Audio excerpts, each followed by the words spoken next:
dan visi belajar yang baik.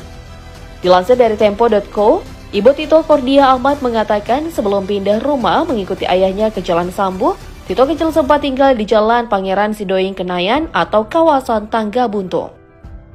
Di rumah di Jalan Pangeran Sidoing Kenayan itu tempat Tito dilahirkan. Di daerah itu Tito sekolah hingga kelas 3 sekolah dasar.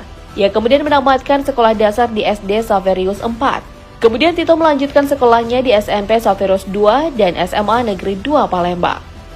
Lulus pada 1983, Tito menunjukkan kecakapannya. Dia yang mengikuti banyak seleksi pendidikan tinggi masing-masing kedokteran Universitas Sriwijaya, hubungan internasional di UGM, Akademi Kepolisian dan juga STAN. Hasilnya mengejutkan, Tito lulus pada 4 seleksi tersebut. Kala itu kendati sang ibu meminta Tito mengikuti pendidikan kedokteran di Universitas Sriwijaya, namun nyatanya Tito memilih untuk mengikuti pendidikan kepolisian dan pada akhirnya menjadi lulusan terbaik tahun 1987 dan menerima penghargaan Adi Makayasa. Selanjutnya, Tito yang terbiasa dalam urusan pendidikan kemudian melanjutkan pendidikannya secara bertahap hingga meraih PhD tahun 2013 lalu. Akademi Kepolisian 1987 penerima bintang Adi Makayasa sebagai lulusan Akpol terbaik. Master of Arts in Police Studies University of Exeter UK 1993. Perguruan Tinggi Ilmu Kepolisian penerima bintang Wiyata Cendekia sebagai lulusan PT IKA terbaik. Royal New Zealand Air Force Command and State College, Auckland, New Zealand SESCO 1998. Bachelor of Arts in Strategic Studies, BC University New Zealand 1998. Sespimpol Lembang 2000, Lemhanas RI PPSA 17 2011, penerima bintang Seroja sebagai peserta Lemhanas terbaik. PhD in Strategic Studies with interest on Terrorism and Islamic Radicalizations at S. Rajaratnam School of International Studies, Nanyang Technological University, Singapore. Diduga karena catatan pendidikannya yang cemerlang, Tito termasuk seorang polisi yang mendapat banyak kemudahan dalam jabatan dan karirnya di Kepolisian Republik Indonesia.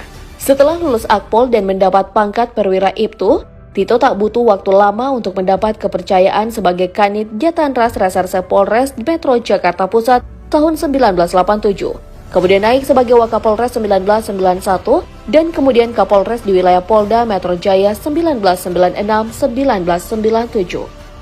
Setelahnya dia lantas mendapat banyak tempat di kepolisian daerah hingga tahun 2005 mulai ditempatkan pada bidang khusus anti-teror. Pamapta Polres Metro Jakarta Pusat Polda Metro Jaya, Kanit Jatanras Reserse Polres Metro Jakarta Pusat Polda Metro Jaya, Wakapolsek Metro Senen Polres Metro Jakarta Pusat Polda Metro Jaya, Kapolsek Metro Cempaka Putih Polres Metro Jakarta Pusat Polda Metro Jaya, Kasat Serse Umum Reserse Polda Metro Jaya, Kasat Serse Tipiter Reserse Polda Sulsel, Kasat Serse Keamanan Negara Reserse Polda Metro Jaya, Kaden 88 Anti Teror Polda Metro Jaya, Kasubden Intelijen Densus 88 AT Barreskrim Polri, Deputi Penindakan dan Pembinaan Kemampuan Badan Nasional Penanggulangan Terorisme.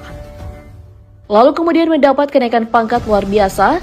Dari 3 melati yakni Kombes Pol naik menjadi seorang Jenderal Bintang 1, Brigjen Pol usai dirinya diangkat menggantikan Brigjen Pol Saud Usman Nasution 24 November 2009 sebagai Kepala Detasemen Khusus 88 Anti Teror.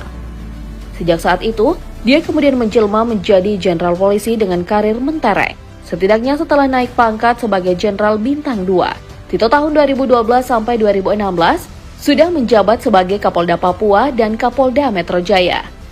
Kapolda Papua 21 September 2012 hingga 16 Juli 2014. Atrena Polri 16 Juli 2014 hingga 12 Juni 2015. Kapolda Metro Jaya 12 Juni 2015 hingga 16 Maret 2016. Kepala Badan Nasional Penanggulangan Terorisme 16 Maret 2016 hingga 13 Juli 2016. Kepala Kepolisian Negara Republik Indonesia 13 Juli 2016 hingga 22 Oktober 2019. Menteri Dalam Negeri Kabinet Indonesia Maju 23 Oktober 2019 hingga sekarang. Menteri Pendayagunaan Aparatur Negara dan Reformasi Birokrasi AD Interim 4 Juli 2022 hingga 15 Juli 2022. Karirnya pun semakin melejit. Pengalaman dan kontribusinya pada Densus 88 dan BNPT tahun 2005 sampai 2012 membuat dirinya pada Maret 2016 diangkat sebagai Kepala BNPT. Tak hanya itu, Baru beberapa bulan menjabat pada tanggal 15 Juni 2016, Presiden Joko Widodo mengirim surat kepada DPR RI yang isinya menunjuk Tito sebagai calon tunggal Kapolri menggantikan Jenderal Pol Badrodin Haiti yang akan segera pensiun. Tito resmi dilantik sebagai Kapolri oleh Presiden Jokowi pada tanggal 13 Juli 2016. Tak hanya itu saja, usai sejumlah isu menerpanya, dia kemudian dilantik pada tanggal 23 Oktober 2019 menjadi Menteri Dalam Negeri ke-29 dalam Kabinet Indonesia Maju pada masa pemerintahan Presiden Jokowi periode 2019-2024. Tito yang acap kali mendapat perhatian lingkaran kekuasaan Jokowi nampaknya turut terkena isu tak sedap. Seperti yang disampaikan di awal video Tito pada 2019 lalu saat masih menjabat sebagai Kapolri. Dirinya sempat diterpa isu tak sedap. Dia ditengarai menjadi salah satu pejabat yang keciprat dana transfer dari seorang tersangka kasus korupsi Basuki Hariman senilai 7,2 miliar rupiah. Hal itu terkuak berdasarkan hasil investigasi Indonesia Leaks.